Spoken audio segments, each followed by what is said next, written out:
pass the condolences of my minister, the Honorable Kipchumba Murkomen, and many, many other leaders we serve with under the administration of President Ruto, including the president himself, whose condolences have already been conveyed by my colleague P.S. Fikirini. I look at Beast, his age, and the many times we got to talk and discuss a number of issues, and I'm really, really pained. I knew Beast in 2024, actually through the two gentlemen that were here before. That is Victor Marende and Fred. And I knew him at a time when we were having a lot of challenges, particularly with the young people, a matter that was later on hijacked by other leaders. But through that connection, we worked closely together with Beast. And many, many student leaders, a majority of them were here. And I know that there are so many of them who would have also wished to be here, but I expect that they will be with the rest of us in Kisumu.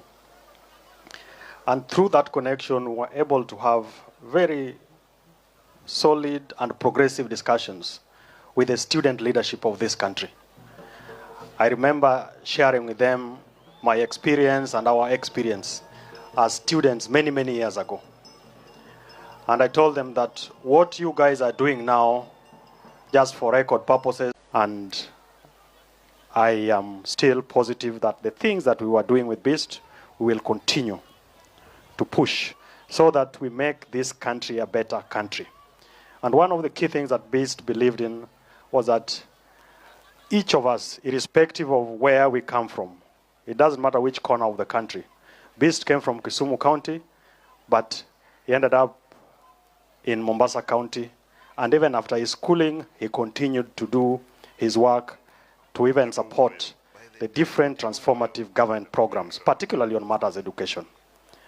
And this is what President Ruto stands for, that we are looking at a country that embraces everybody, a country that gives opportunity to every child, irrespective of your background, irrespective of what your family looks like, irrespective of your religion. And that is why the president reviewed the education system in terms of the funding for higher education. And even as we speak today, there is a bill in Parliament that will make it possible for every student admitted to any course to pursue the course that they've been admitted to, irrespective of whether their parents or families can be able to pay or not. And that is the country we want. And today, because we are an educational institution, because of the transformation that the president is leading in this country, even the amount of money that has been set aside for education, the teachers hired over the last 3 years, never happened in the history of this country. He came in, the budget for education was 500 billion. Today, it is almost 800 billion. Because education is the greatest equalizer that you can ever. Of who Beast truly was. I recall, and I've said this, the day when Beast died and we had a small gathering at the square at Technical University. And I expressed some words. I actually read some messages that Beast had personally sent to me at a time when I was under a lot of political pressure.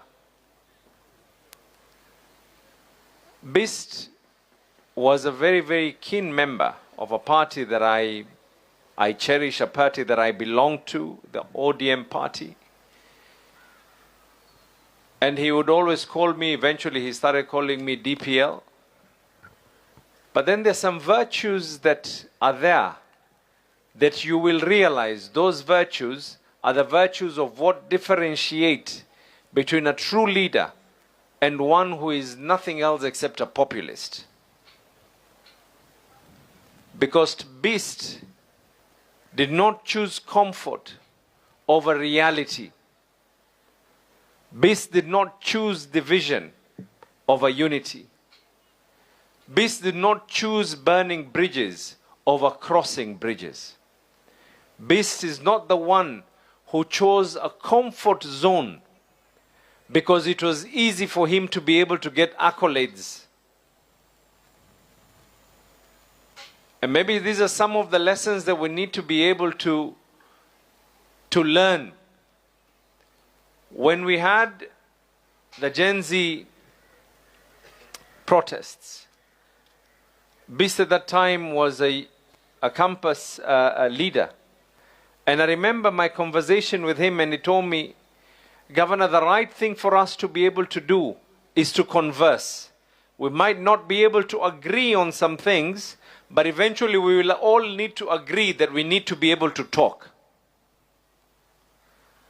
Amongst the issues that our conversation that we had between myself and Beast was how we were going to be able to identify those who are victims of political and election violence in this country.